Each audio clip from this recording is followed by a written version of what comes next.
트럼프가 미국 대통령이 되면서 미국의 운명을 바꿔놓을 수 있는 세 개의 꿈의 프로젝트를 같이 살펴보고자 하는데요. 준비되셨나요? 1. 파나마 운하를 대체할 거대우나 도널드 트럼프 대통령이 다시 대통령이 되면서 그의 지지층이 두터운 미국 남부, 특히 텍사스 일대의 가치가 급부상하게 될 것으로 보입니다. 그에 따라 주목받게 될 지역은 바로 멕시코 테후안테펙 지역입니다. 우선 그 이유를 알으려면은 파나마 운하의 현재 상황을 봐야 하는데요. 파나마 운하의 위기는 현재 심각합니다. 최근 파나마 운하의 상류 호수인 가툰 호수의 수위가 급격히 낮아지고 있습니다. 이로 인해 운하를 통해 대형 선박을 통과시키는 데 필요한 수자원이 부족해지며 파나마 운하의 운용 능력이 점차 제한되고 있습니다. 현재 파나마 운하는 통과 가능한 선박의 수를 조정하며 심각한 물류 지연이 발생하고 있습니다. 이러한 상황은 글로벌 물류 네트워크의 새로운 대안을 요구하고 있습니다. 테후안테펙 회랑이 주목받는 이유입니다. 19세기 멕시코와 미국 남부에서는 테후안테펙 운하 계획이 화두였습니다. 테후안테펙 지역은 멕시코만과 태평양을 잇는 가장 좁은 지점으로 전략적 위치를 활용해 운하를 건설하려는 논의가 활발했습니다. 1800년대 초반부터 말까지 이 회랑을 통해 미국 남동부뿐 아니라 유럽과 태평양을 잇는 새로운 물류 루트를 구상했었습니다. 특히 1850년대 미국의 제15대 대통령 제임스 뷰캐넌은 테후안테펙 지역을 포함한 멕시코 북부 영토를 활용할 권리를 획득하려 했습니다.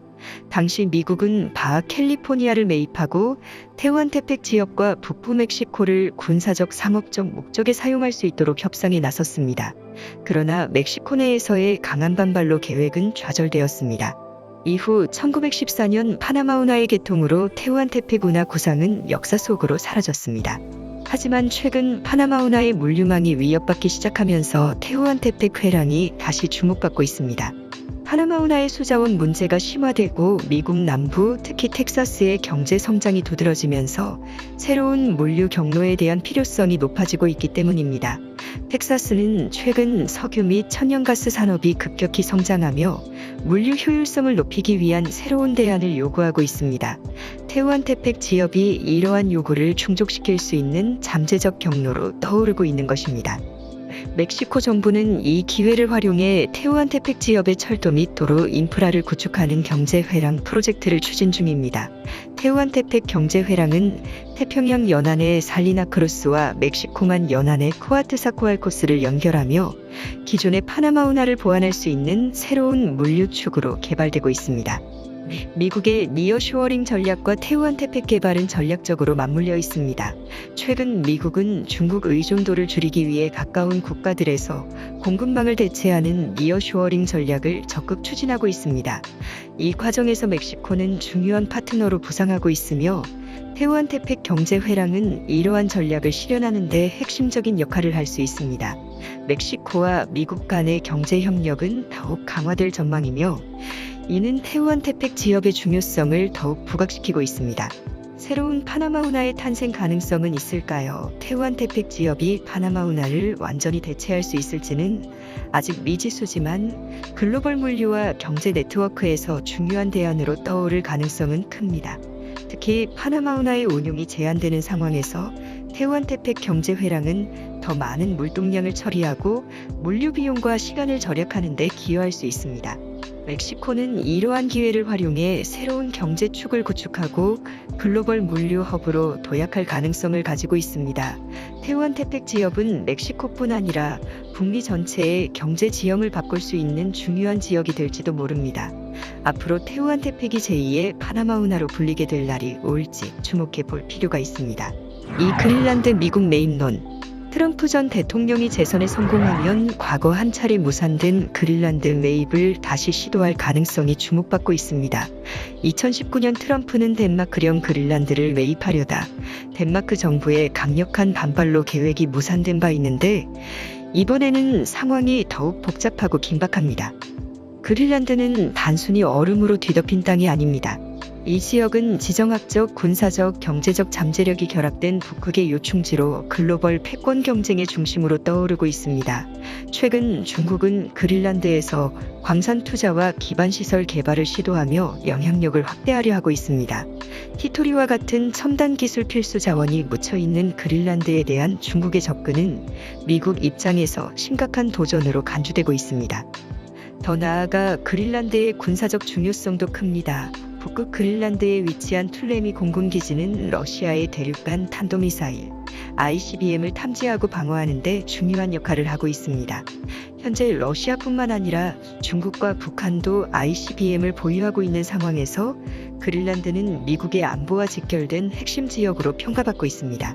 여기에 환경 변화까지 겹치면서 그린란드의 가치는 더욱 높아지고 있습니다. 빙하가 녹으면서 숨겨져 있던 자원, 특히 석유, 천연가스, 그리고 히토류에 대한 접근이 용이해졌습니다. 동시에 녹아내린 북극 항로는 아시아와 유럽을 잇는 새로운 물류 루트로 주목받고 있습니다. 트럼프가 다시 그린란드 매입을 시도한다면 이러한 지정학적, 경제적 요인을 근거로 제안할 가능성이 큽니다. 사실 그린란드 매입은 트럼프가 처음 꺼낸 이야기가 아닙니다. 1946년 트루먼 대통령은 덴마크에 1억 달러를 제안하며 그린란드 매입을 시도했지만 덴마크의 반대로 무산된 바 있습니다. 그러나 최근에는 상황이 또 다릅니다. 그린란드 주민들 사이에서 독립 움직임이 본격화되고 있기 때문입니다. 만약 그린란드가 덴마크령에서 벗어나 독립국가가 된다면 미국뿐만 아니라 중국과 러시아도 이 지역에 손을 뻗칠 가능성이 커집니다. 이는 덴마크뿐 아니라 미국 입장에서도 매우 우려스러운 시나리오입니다. 하지만 덴마크는 그린란드를 손쉽게 내어줄 상황이 아닙니다. 최근 덴마크는 위급이라는 혁신적인 다이어트 약으로 글로벌 주목을 받으며 경제적으로 대호황을 맞고 있습니다. 그린란드 매각을 단순히 경제적 문제로 접근하더라도 이제는 훨씬 더 복잡한 협상이 필요할 것입니다. 과연 트럼프는 그린란드를 매입하려는 시도를 다시 추진할까요? 그린란드의 운명은 북극 지역의 지정학적 판도를 흔들 뿐 아니라 미국의 운명을 극적으로 바꿔놓을 새로운 변수가 될 것입니다. 3. 베링해협 육상루트 연결. 미국의 운명을 바꿔놓을 프로젝트 중엔 베링해협 교통망이 있습니다. 트럼프 전 대통령이 재선에 성공하면서 미국과 러시아 그리고 북한과의 관계가 새로운 국면으로 접어들 가능성이 주목받고 있습니다. 트럼프 행정부는 이전에도 러시아와의 관계 개선에 적극적인 태도를 보여왔으며 이번에도 친러파 인사들이 행정부 내에 대거 포진할 가능성이 제기되고 있습니다. 동시에 북한과의 관계에서도 강경 노선 대신 유화적 접근을 시도할 가능성이 높아지고 있습니다. 이러한 변화는 단순한 외교적 수사가 아닌 국제 물류와 에너지 지형을 뒤바꿀 잠재력을 가진 베링해협 대륙횡단 물류 루트 구상의 부활로 이어질 수 있습니다. 베링해협을 관통하는 물류 루트는 단순히 철도나 도로를 연결하는 프로젝트가 아닙니다. 이 루트가 실현되면 미국, 캐나다, 알래스카를 잇고 이를 러시아와 북한을 거쳐 한반도까지 연결하는 꽃미 대륙횡단 물류망이 탄생할 수 있습니다. 이는 북미와 동북아시아를 직접 연결하며 기존 중동 및 동남아 경유 루트를 대체할 강력한 대안이 될 것입니다. 특히 물류 효율성이 극대화되면서 세계 경제의 새로운 축으로 자리 잡을 가능성이 높습니다. 이 루트의 중심에는 에너지가 자리하고 있습니다. 미국은 막대한 석유와 천연가스 자원을 보유하고 있으며 트럼프는 다시 미국이 1등 석유 채굴 국가가 되고자 목표하고 있죠.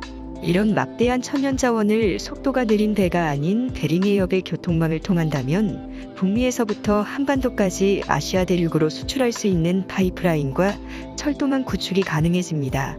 특히 한국은 세계 최고 수준의 정유 기술과 동북아시아 시장 중심지로서의 지리적 이점을 가지고 있어 이 루트를 통해 미국산 에너지가 한국을 거점으로 동북아시아 전역에 공급될 수 있습니다. 이는 미국과 한국이 동시에 경제적 이익을 얻는 윈윈 전략이 될 것입니다. 특히 한국은 중동 석유 의존도를 줄이고 에너지 안정성을 확보하며 미국은 새로운 시장을 개척해 에너지 수출을 극대화할 수 있는 기회를 가지게 됩니다. 하지만 이 꿈의 프로젝트는 몇 가지 도전에 직면해 있습니다. 첫 번째는 환경 문제입니다. 미국의 진보 행정부는 알래스카와 베링해협 개발에 대해 소극적이었는데 이는 북극 생태계 보존과 기후 변화에 대한 우려 때문이었습니다. 그러나 보수 진영은 개발에 훨씬 적극적인 태도를 보여왔습니다. 트럼프 행정부가 다시 집권하면 환경적 논란에도 불구하고 베링해협 개발이 실질적으로 추진될 가능성이 큽니다. 두 번째 도전은 정치적 변수입니다. 러시아와 북한의 협조 여부는 이 프로젝트의 성패를 결정짓는 핵심 요인입니다. 러시아는 미국과의 관계가 긴장 상태에 놓일 경우 협력보다는 사업 방해를 선택할 가능성이 있습니다.